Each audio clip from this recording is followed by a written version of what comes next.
BioShock Infinite, Clash in the Clouds, jump, headshot, headshot, die, headshots in different locations. And that's the thing that's kind of the big puzzle of Twitch. Yeah, Most of the streams that I see are people running games like this, where it is just run and gun, capture the flag or whatever. So there's not really any conversation that's pertinent to the game happening. You know, it's just people bullshitting. For all the crap that we had, the Resident Evil games, there was discussion. There were things to talk about. There were things to work out. There were, hey, do you remember where this was? There was actual, teamwork involved. The problem is that it's kind of like when you're in the level grinding bits of a role-playing game. Mm-hmm.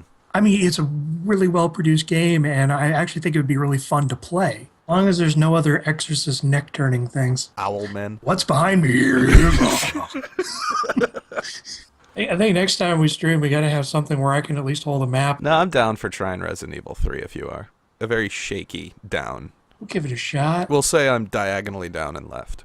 Apparently, they might go back to the first one where you're kind of like fixed with the character, and then then you have to beat the game if you want to play with the other character. Well, that wasn't how the first one was it? Oh no, that's right. It's just harder. That's the level setting. We're getting our Resident Evils mixed up. How could that possibly happen? Getting Resident Evil mixed up with Resident Evil 2? That could never happen. At least it never got as horrible as those last 20 minutes of Resident Evil 1, where they literally just stopped caring. Uh-oh, a puzzle. We need a key. It's right by the gate. Now, how many have they done? Is 4 the one that's most recently come out? No, it's gotten up to 6. Okay. I don't know if we'll go that far. No. I did hear that a lot of people didn't like 5, that were accustomed to how the series was going up. Then that might be the one that we'll have to jump to. Yep. Maybe we could just jump to 4, see how it goes. I don't know. I'm kind of curious just to see what 3 is like. You sound so disappointed. I'm contemplative. Okay. I'm assessing my mental options. Assessing your mental health. We've already been bitten twice by this series. There is also a Gunhead video game. Now, that might actually be interesting. It's kind of like a Life Force style just shooting game, though. I would have thought it would have been a mech sim. No, they were hoping that this would be like one of their big franchises, and Gunhead just never took off. And you know why. I wonder why.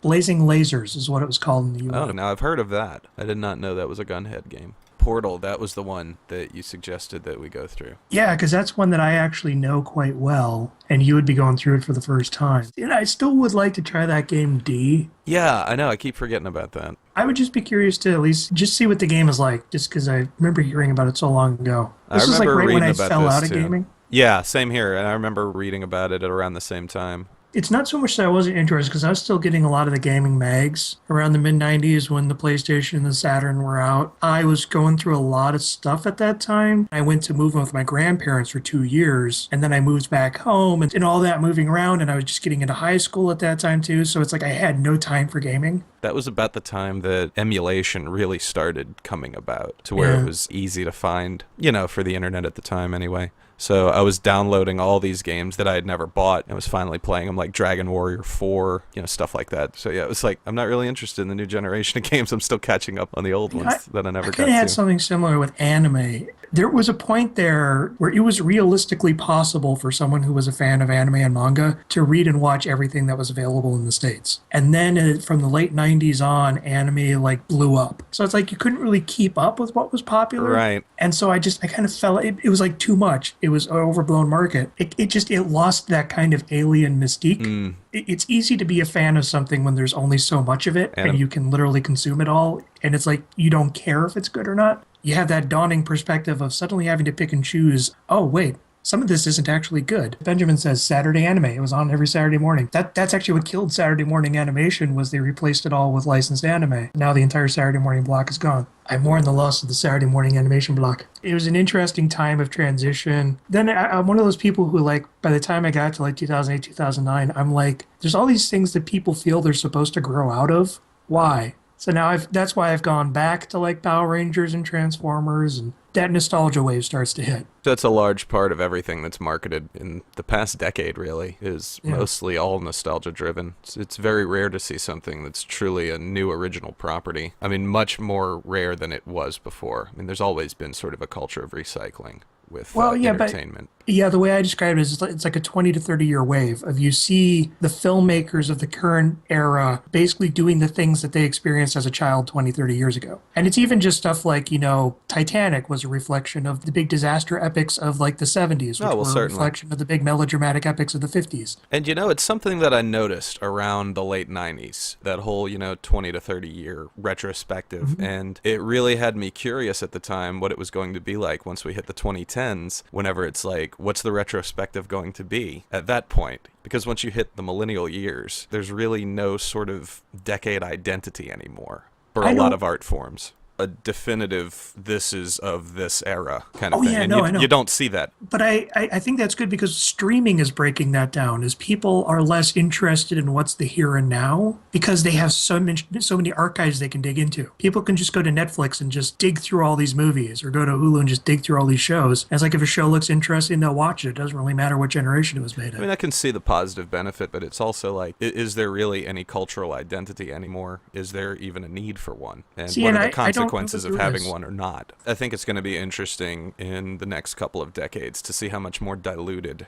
that gets of every particular decade's identity. I still think there's enough variety in style. I mean, even something like, Pacific Rim. I have problems with Pacific Rim, but it is still taking old things and remixing it in a way that actually does bring new spins on it and new ideas to it, whereas Cowboys versus Aliens does not. I see where you're coming from, but I don't know that it's going to get to a point where it's all just like one gray soup. Tell me what the difference between the 1850s and the 1870s is. You can't. But if you actually look into that generation, there actually probably were some significant differences. Oh, of course there were. There certainly were. But we don't know about them because we're so far removed from them. Yeah. My point is that I don't think there's going to be as much of an interest in, things that are that far back to a certain point. Oh, no, exactly. Cultural identity, I welcome the loss of cultural identity, and I don't entirely think we're diluting things, but, I can see where that comes in. I don't think we're any less creative now than we were 50 years ago. I think a lot of creative output is getting lost in the flood of reflective output. When we look back at the entertainment of 50 years ago, we focus on what was the top stuff, what was the most popular stuff. People forget that some of the most popular shows around were Gilligan's Island and I Dream of Jeannie. Yeah, certainly. I'm not arguing that every generation didn't have its tribe. And every generation for that one show that still gets played today had dozens of shows that are completely lost to time that nobody remembers. One of the big differences is that we now will have a lot of stuff that's going to be sticking around, whether people like it or not. I think it's an overabundance of distribution, whereas before the problem was maybe a lack of it. Oh, yeah, and that's just the thing is, 50 years ago, it was all about how media was consumed. If you wanted to watch a show, the only time you could watch it was when it aired. If you wanted to see a movie, the only time you could see it was when it was in theaters. I don't know. I think that kind of limited consumption might have actually improved the experience. Yeah, I mean, there was still just as much stuff being made, but the window in which it was available was much more limited. Look at all the podcasts we all have, and by that extrapolation, how many others are out there because it's so damn easy to just record something. Case in point. And that we're not really even producing any new content. We're just reflecting upon already existing content.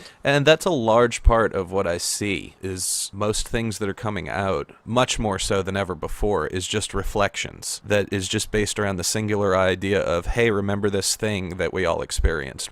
It's a trend that I see, and I think sometimes at the expense of creative output. I think we are in a cultural nostalgia of so much of media has become available that we have such an easy access to look back on the things that we loved. Benjamin brings up an interesting point. He says we create our own culture more so than the process of solely adopting culture created for us. But I would argue that in the process of individually creating our own cultures, we create no culture as a result. Well, I think what it is we're losing the broad culture. And I think this started in the 70s because, the 30s, the 40s, 50s, 60s, you could still say that was America in the 30s and the 40s and the 50s. That's where it gets a little dicey, too, because that's not necessarily even the majority. Well, yeah, I'm just talking about in terms of cultural representation. Okay, yeah. I think we're losing that broad identity.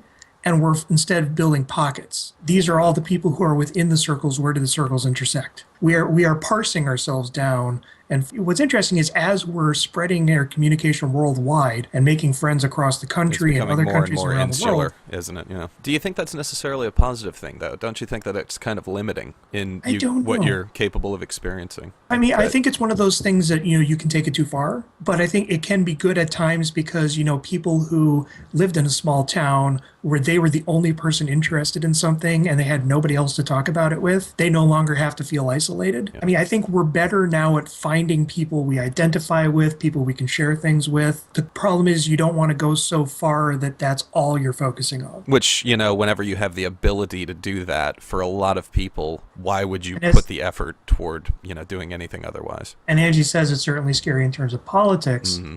A lot of other countries, they have like 7 or 8 different parties that you can like focus on. And here it's like, if we have too many different parties, you're going to be able to see where the niches are. And nobody wants to feel like they're the niche. And that's the thing is, the old media, we call it the old media with the gossip columns and all that stuff, but that still represents a large part of how the country consumes stuff. I don't know. I kind of feel like eventually reaching to a point where everyone's just going to keep to their own circles because it's easier that way. The trend seems to be toward people shutting out even the possibility of exposure to anything that isn't already parallel to their interests. Yeah, what you gonna do? Yeah. And I'm watching Buffy all the way through for the first time, finally. In terms of my blogging, it's like, I'm not going to blog myself going through Buffy because everybody blogs themselves going through Buffy. I actually even, got into a fight where it's like, he's telling me you're not watching it right. It's like, telling me I'm not watching it right is a good way to get me to not watch it. That's a pretty audacious statement to tell somebody you're not watching it right. Shows like Buffy, everybody had the specific way of watching it every week, and everybody had their parties. Everybody's discussed it in every single way. I'm just going to watch the show. I'll let you guys know what episode I'm on, but I'm not going to create a forum where I'm going to sit there and discuss it with everyone. I've written so many reviews in the last 10 years. No, I get it. Every now and then you just need to consume. Yeah. Sometimes you need to just kick back and watch something. That's what I tell myself every time I feel guilty about, sitting back and playing a game or something like that. It's like, no, you know what? Actually, it's good for your process to do that. Yeah. See what else is going on outside of your own little world. Well, good night to you too, Angie. We're probably going to be wrapping up here in just a minute anyways. Yeah, just stay for the last 50 seconds. That's when all the best stuff happens, Angie. No, good night. Yeah, that's when we go on for another 2 hours. No, that's the true part. I am not going to even open the recorder for the post-stream. Right. Not a podcast. So this has been Jack and Noel discussing cultural philosophy. That's Twitch, your video gaming center. We got to call NPR. Maybe we can get on. Then we'll just have to talk a lot quieter and make more punctuating points. Punctuating points on NPR. And here comes Garrison Keeler. Out in the lake, woe begone. Not enough nose whistling. You gotta... Yeah. I did find a lovely tea recipe. Find some leaves outside, a glass of water, and a lemon. I have a boiler that's solar powered. You just set it in your window and 10 minutes later. My timer sounds like this. Ding. That means our time is up. And now we're just going to keep going. Right.